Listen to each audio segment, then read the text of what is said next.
Hi, I'm Matt, and welcome to my latest gaming news video. I'll be covering recent gaming news as well as some other gaming related things in this video. I'm grateful for any feedback, so if you feel the need to do so, please go ahead. I'll now get into some gaming news from the past week or so. The first thing I wanted to cover was that a PS5 exclusive game is coming to PC, and it is the latest in the Ratchet and Clank series, and it's Ratchet and Clank Rift Apart. I've mentioned PS4 and PS5 exclusive games coming to PC in the past, so thought I'd cover this as yes, it is great to see. I'm always glad when a console exclusive game comes to PC, as yeah, it just means that I can experience the game, and so can others who don't have the hardware.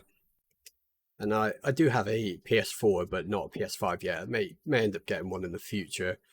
So this is a definite positive. I'm looking forward to this, and just more exclusives in general that make their way to PC. As I think a lot of people are hoping for the Bloodborne PC port maybe someday. Now, I have played the PS2 Ratchet and Clank games, but not the PS3 and PS4 ones. I would like to play the more recent ones at some point in the future. As yeah, I did really like the PS2 ones. They were really good. I played them quite a lot when I was younger. I really like the look and art style and the design of Rift Apart, though. It's yeah, a very nice looking game. Looks like it still has the feel of the older games, which is good. If you haven't played any of the Ratchet and Clank games, they are basically like third person, like shooter platform games. They all have pretty decent and intriguing stories too. From what I can remember playing the older ones, I really did enjoy those old PS2 Ratchet and Clank games as a kid. And I'm planning on playing through them again on PC at some point with PCSX2, but yeah, I haven't got around to them yet. So yeah, the last time I played them was when I was a kid.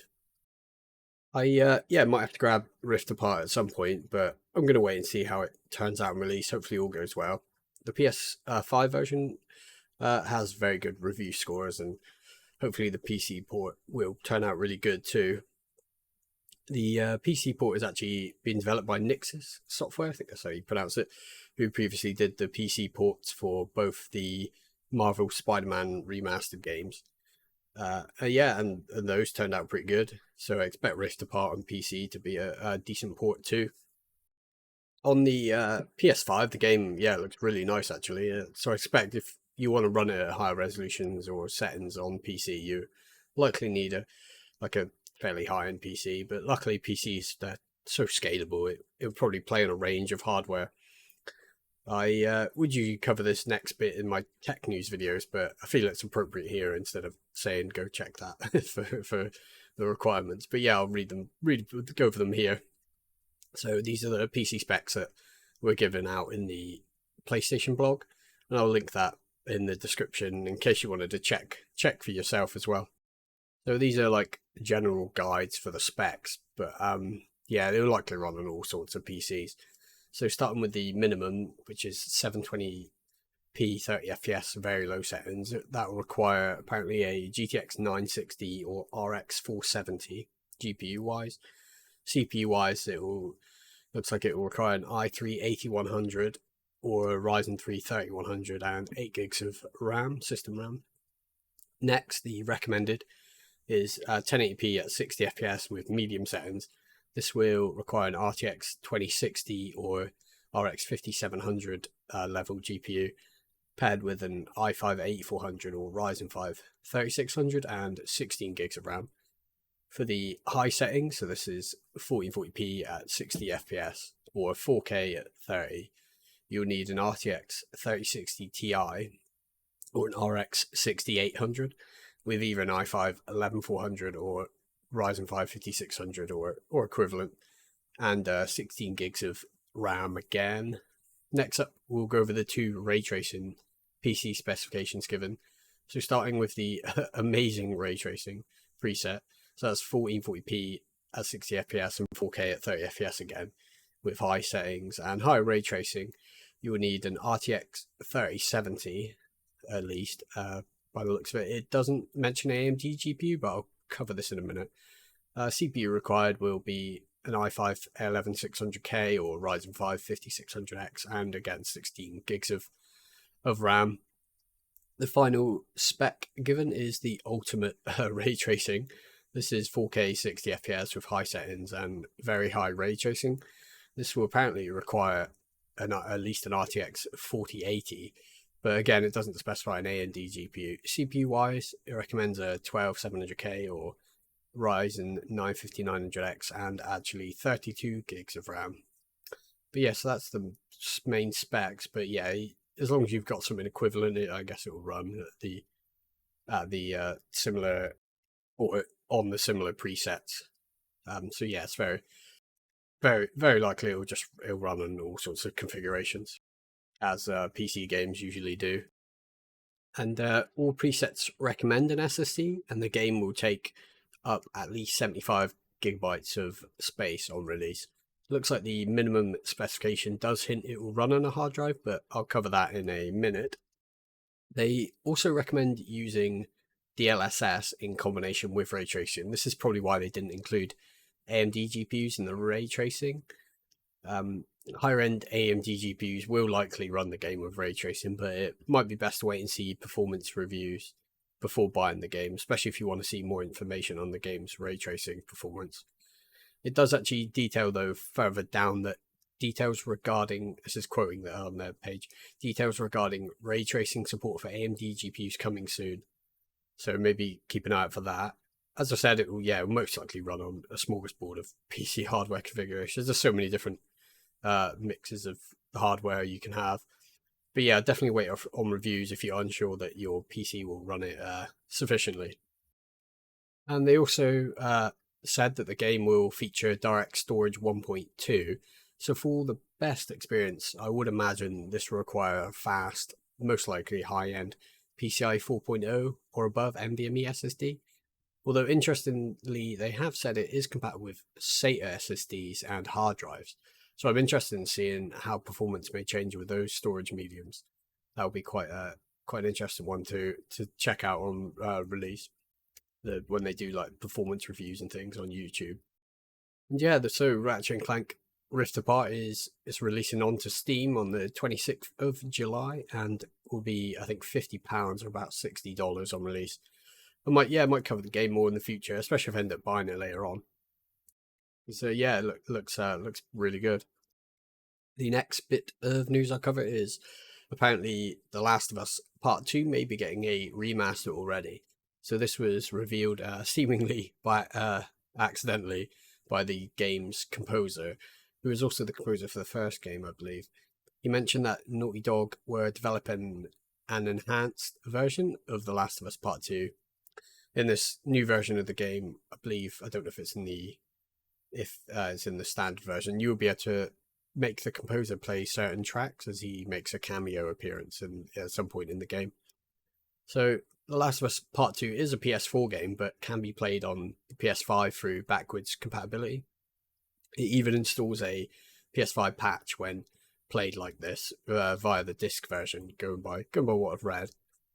I'm guessing this remaster, or if it releases, when or if it releases, will be a PS5 only version of the game, but it could also be a PC version or maybe both.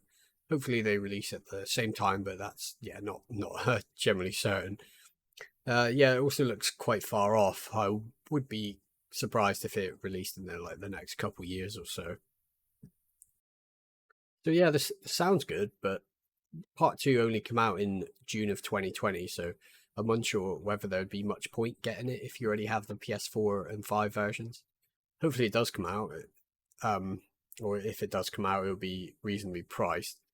And if you already have the original, it will hopefully be a free upgrade. Or if not, it may have like a low upgrade cost fee, but hopefully there's no fee for those who already have the game, but you never know. I guess if it comes out on PC as well, then you'll have to pay, though, as if it's a new game, which is, I guess, fine, because it's never had a release on PC, just hopefully it's reasonably priced. I have played the first Last of Us, which I played because I've got the remastered version for the PS4, and I recently bought Part 2, but I haven't played it yet. I really loved the first game. It was really good. I think a lot of people feel it is the better game of the two, although I've heard good things about Part 2 as well. I haven't played the PC remaster of the first game. I may get it at some point, but like this potential part 2 remaster, I'm unsure there's any point if you unless you want to experience the best possible visuals. Then yeah, that's fair enough. And I may buy it too, but yeah, probably not anytime soon, I would imagine. But yeah, if any more news comes out, I'll probably cover this in the future. So next we'll move into this is a bit of Sony and Microsoft news. So following Sony coming out on top in its recent lawsuit battle with the FTC, where it basically has now been given near total go ahead to buy Activision Blizzard King, it looks like Sony and Microsoft have signed a binding agreement. So this agreement will ensure that Call of Duty games stay on PlayStation consoles for the next 10 years. So this was announced by Xbox boss Phil Spencer, and it was via his Twitter that Microsoft and PlayStation have signed a binding agreement to keep Call of Duty on PlayStation following the acquisition of Activision Blizzard. So this agreement is only for the Call of Duty series and not any other Activision or Blizzard franchise. As far as I know, it's just limited to Call of Duty. So yeah, I guess I'm not as surprised by this. I think if Sony had not signed this deal, then there's a possibility Microsoft may have stopped future Call of Duty games from releasing on PlayStation consoles, and Sony, I'm guessing Sony would likely not want that. They probably want the games to release on their console, though I suspect PlayStation would be fine when they do pull the games, like without the Call of Duty games, even though the Call of Duty franchise is a pretty massive franchise. But yeah, luckily Sony have a lot of really great IP that they can sort of lean on, kind of similar to Nintendo, I guess. But I have to say, I do suspect Microsoft would have kept the Call of Duty games on PlayStation even without this deal, at least for the next few years, as the games, yeah, they sell pretty well on Sony's consoles, and Microsoft would probably be wanting to earn more money following this costly or potential acquisition of Activision Blizzard. But I could be wrong. I guess we will never know since they've signed the deal for 10 years. I haven't really played a Call of Duty game recently, not one of the mainline ones. Played a fair bit of Warzone 1 and 2, but the last time I properly played a mainline one Call of Duty game was, I think, Modern Warfare 3 or Black Ops 2, I think. I was considering buying Modern Warfare 2, the new one, 2022, but I didn't in the end, as I just don't think I would have really played it that much to justify buying it. But yeah, we'll have to see if there's any more deals between Sony and Microsoft in the future. And yeah, if anything else comes up, I'll cover that as well. Next bit is a bit more Microsoft and Xbox news. Well, the next couple ones are actually. So Microsoft recently announced that Xbox Live Gold will soon cease to be a thing after, I think, just over 20 years since it was first launched. So it will come to an end on the 14th of September, and it will be replaced by Game Pass Core, which is a new variation to Game Pass. It looks like Game Pass Core will continue to provide most of the functions that were included in Xbox Live Gold.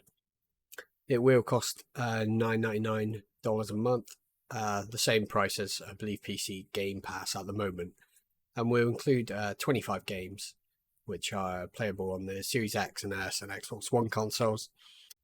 But yeah, that's quite a lot less than the whole sort of Game Pass library, but I guess at least you get some games. I never had an original Xbox back in the day, so didn't experience Xbox Live until I got an Xbox 360. I think it was around 2007. So yeah, to me it doesn't look like too much has been lost, as it's kind of just a rebadged into Game Pass Core with just some additions. The only one disappointing thing that I read about is you need to be a Game Pass Core or Ultimate member to keep playing Xbox One games that you redeemed through Games with Gold in the past.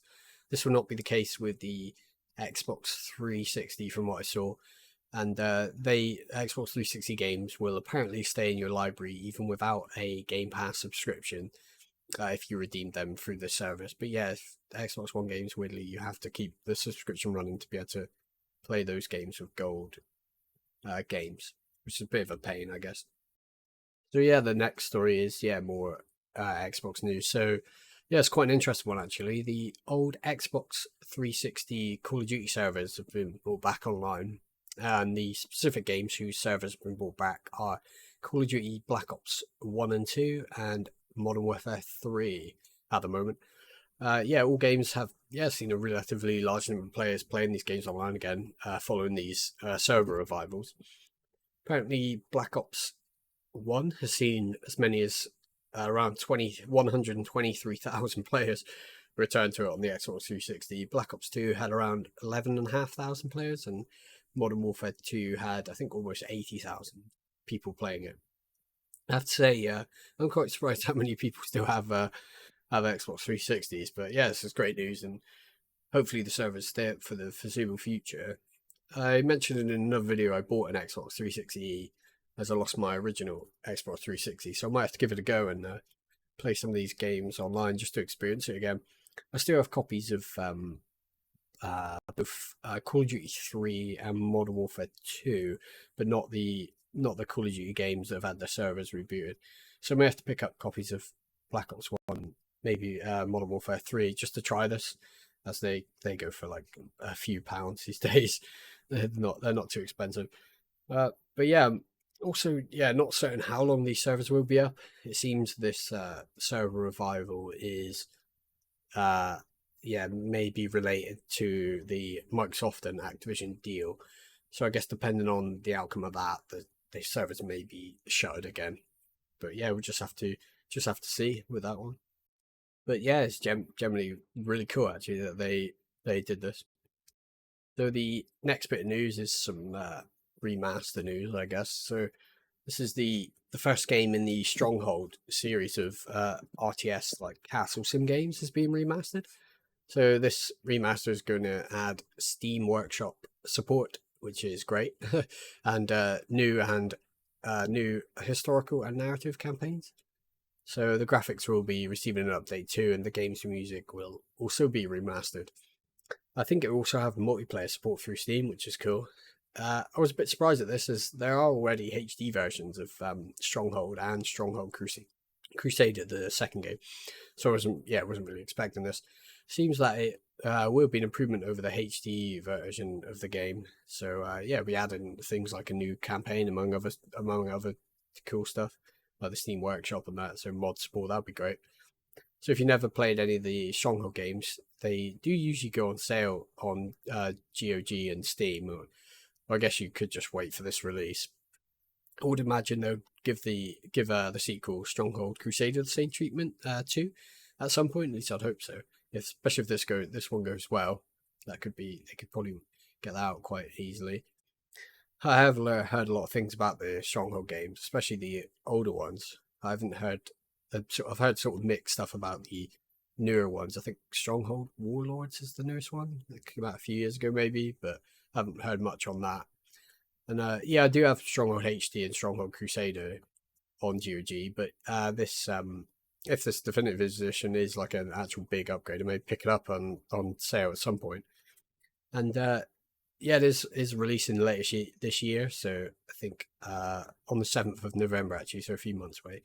And it's currently only weirdly only coming to Steam. There is no info on a GOG release yet, as far as I can tell. But yeah, I just have to look forward to this and see how it turns out. Next up is actually a bit about Blizzard games coming to Steam. So apparently, or it is, Overwatch 2 is coming to Steam on the 10th of August and will include achievement support and Battle.net crossplay. So I'm definitely surprised at this, as I thought Blizzard would just keep their games on their own launcher, but it looks like they're going to release more of their games to Steam, and starting with Overwatch 2 coming on the 10th of August. But yeah, they also looks like they're also planning on releasing more of their games onto Steam alongside their own launcher, I'd imagine. So Blizzard said they will, quote, be sharing more potential other games coming to the platform when the time is right. So that sounds pretty cool. If they do, I mean, games like Diablo 2 Resurrected and Warcraft 3 Reforged and maybe Diablo 3, but I'm guessing that pretty yes, unlikely we'll see Diablo 4 anytime soon. Though I don't know. I think it could end up on Steam at a later date, or maybe on I suspect if Microsoft and the Activision deal goes through, maybe you see their games on the Xbox app and Steam. So yeah, it was also announced that before I'd add this a little bit, it's apparently Diablo 4 was Blizzard's fastest selling game of all time too. So that's pretty cool. Yeah, from what I've heard though about Overwatch 2 recently, is it isn't doing so well these days, but it's still fairly popular. I've not played it. I may give it a go someday, although it really isn't my kind of game, to be honest. I'm not generally into those games. Yeah, I just thought I'd add this in, as it would be pretty cool if they added other Blizzard games like the Diablo games onto Steam in the future. But we just have to wait and see, I guess. That's basically the gaming news. I'll now move into sort of the new and upcoming games. So there's only one to cover that's actually releasing today, the 21st. So yeah, this first game is Symphony. So it was already out for PC on Steam, but it's now releasing for current and last gen consoles. It's very positive reviews on Steam, with I think a recent review score of 96% from users that are positive recently. So it's a puzzle platformer where apparently you parkour through the cave network of a massive island. Gameplay looks pretty cool, and the art style is nice. And the map seems relatively large and quite varied. If you like puzzle platformers, maybe take a look at this. I may have to give it a go someday, but I'm not that bothered about puzzle games in general. But this does look cool, so I might give it a go. And it's releasing for current and last gen consoles today, July 21st. Or if you're interested, you could just get it on Steam, I guess, if you want to. If you'd rather on PC. Next up is a few days later, so Remnant 2, which is a sequel to Remnant from the Ashes, which is a pretty popular and well-reviewed game that released at the end of, I think, August 2019. I haven't played the first game, but it's got quite a lot of positive buzz surrounding it, so I'm guessing fans are looking forward to this one. It is looking like it will be similar to the first game, like gameplay-wise and stuff, but with improved visuals through the use of Unreal Engine 5, so it could be well, from the screenshots looks pretty cool. So yeah, these games, the Remnant game, the first one and this one, they seem to take like the Souls like formula and change it around a bit, give it their own unique setting and sort of gameplay elements, like adding guns into the mix. A friend of mine says the first one is pretty good, and actually both games can be played co-op, so I might have to do that in the future. And yeah, co-op's always a good addition if it fits the game right. If it adds to the game. So yeah, Remnant 2 releases on July 25th for PC and current gen consoles, but not last gen. Next up is a PC game. It is another game coming on the 25th of July, and this is Supreme Ruler 2030. So this game is a geopolitical strategy game, and in this game, as you may expect, you essentially choose a country and guide it on the sort of path to victory, using diplomacy, warfare, trade, espionage, and etc. Those sort of things you expect.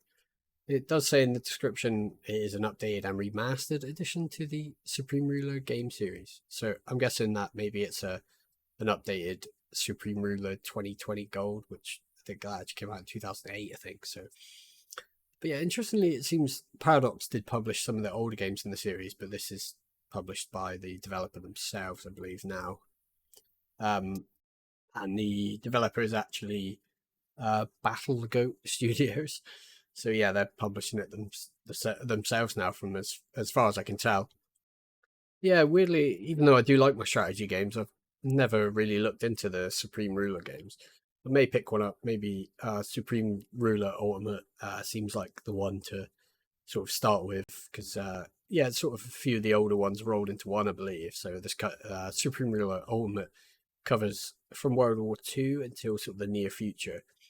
And if I end up liking that one, may get the new one. And Supreme Ruler 2030, releasing for PC through Steam on the 25th of July. So no sign of it on GOG though, but the older games are on GOG. Just a quick bit next, as I spoke about this a bit more detailed earlier. So Ratchet and Clank Rift Apart, yeah, it's releasing on PC, and yeah, it has a release date for Steam of the 26th of July, and cost £50, about $60 upon its release. Next one is another sort of colourful 3D platformer. So this one is Koa and the Five Pirates of Mara. So similar to the game I spoke about first in this section is similar to Symphony. So this has like a nice colourful art style, as you might usually expect from 3D platformers, I guess.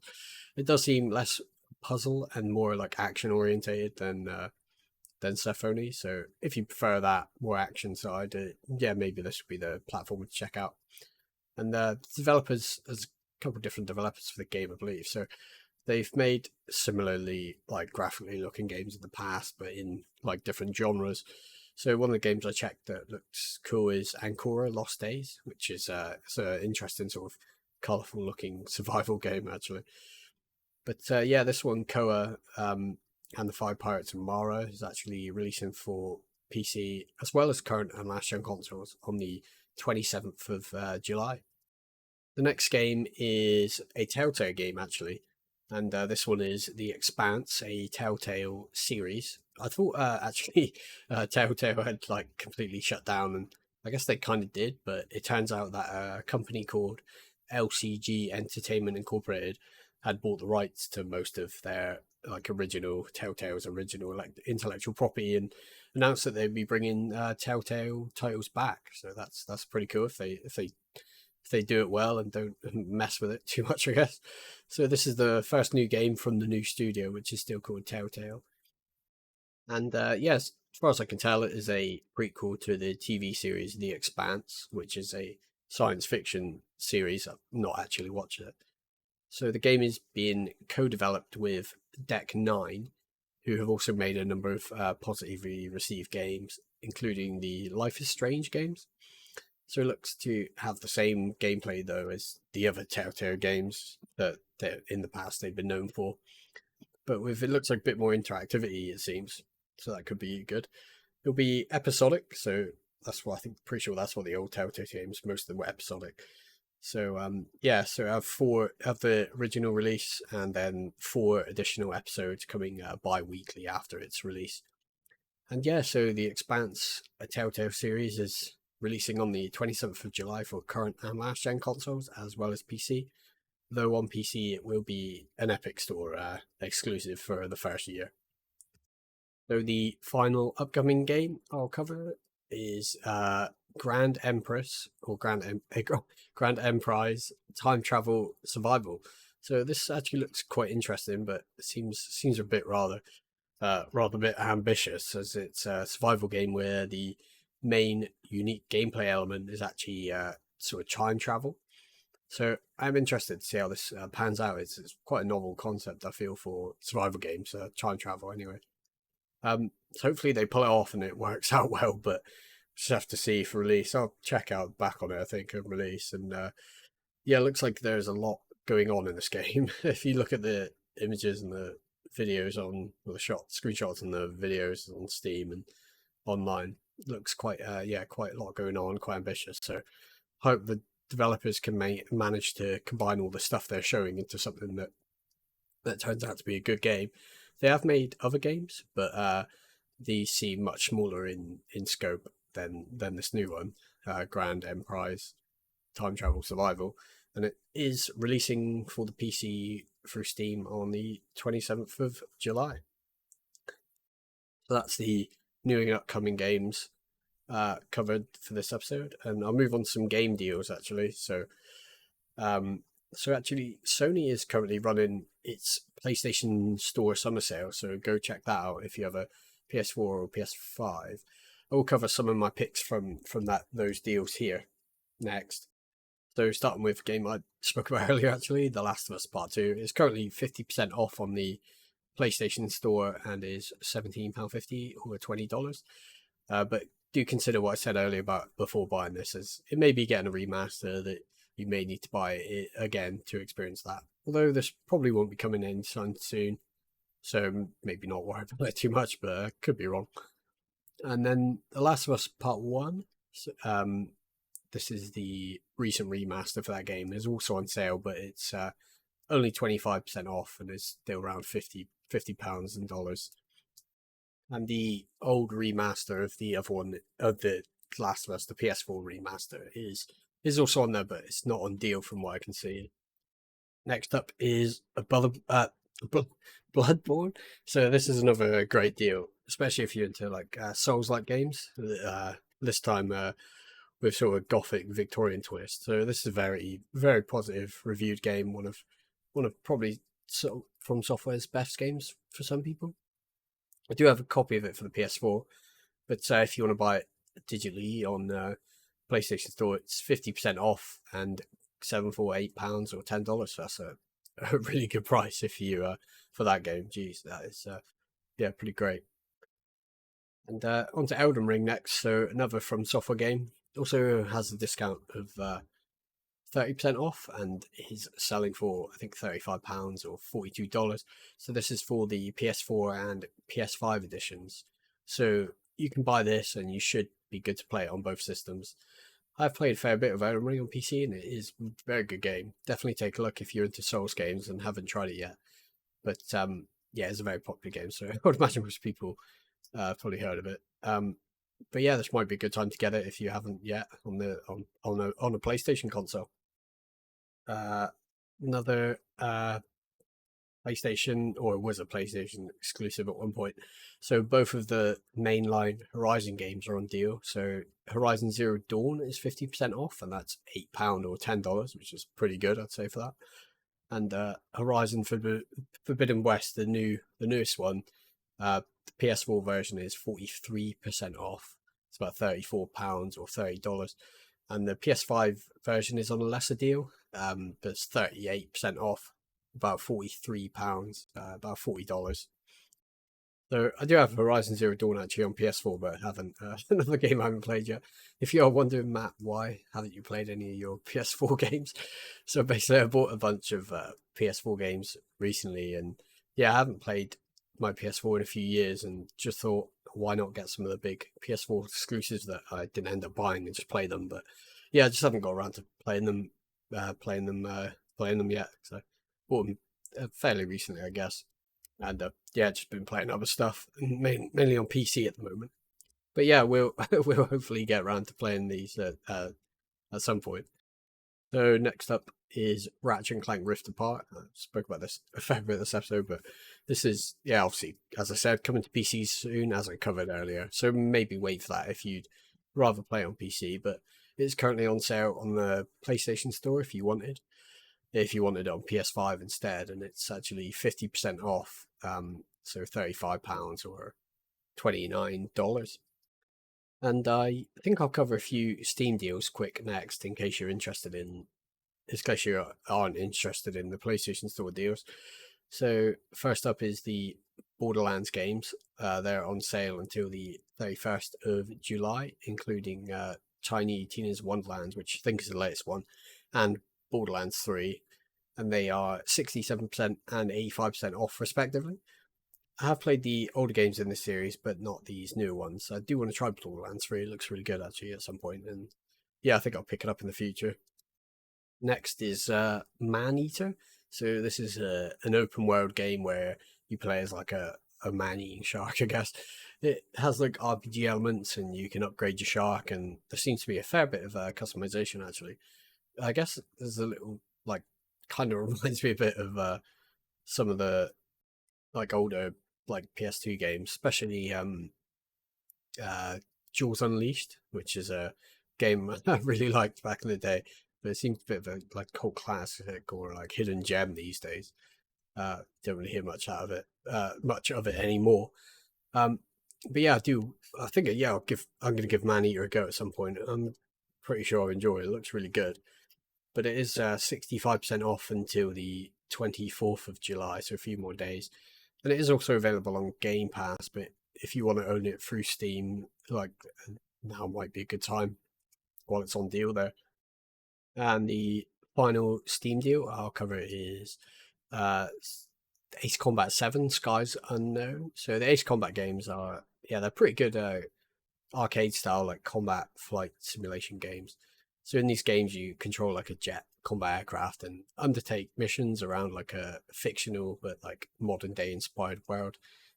And they're generally pretty good games. I've played some of the PS2 Ace Combat games, and I do have the latest one actually. But the Ace Combat 7 Skies Unknown, the latest one, is on sale and has a considerable discount, actually 80% off, which is quite a lot. So yeah, maybe check this out if you're interested in like flight combat games and haven't played the Ace Combat games before. So that's the game deal coverage finished, but there are plenty more, and as always, check the PS Store yourself, as well as the Xbox Store, Steam, and GOG, among others, because there's plenty more deals going on. Those are just sort of the ones that sort of come up to me I thought were good. And the next final bit I'm sort of going to add to these videos is might not be in every video, but just like a little video like spotlight. So this will be highlighting like another YouTuber's videos that I sort of found interesting like recently. And it may not be in every episode, but I thought it would be a little cool addition. So it's a video by Modern Vintage Gamer, and this is a video covering Doom 3's original Xbox port. So yeah, it's quite an interesting watch actually. So if you're interested in that sort of thing, I'll link it in the description. So go check that out if you're interested in finding out about the Doom 3 original Xbox port. So that will be all the game coverage from me today. I will be publishing a tech news video tomorrow, so check back for that if you're interested. And as always, feedback is appreciated, so go ahead and like or dislike and leave a comment. If you enjoy my videos and commentary, feel free to subscribe. Thank you for watching, and I'll be back again soon.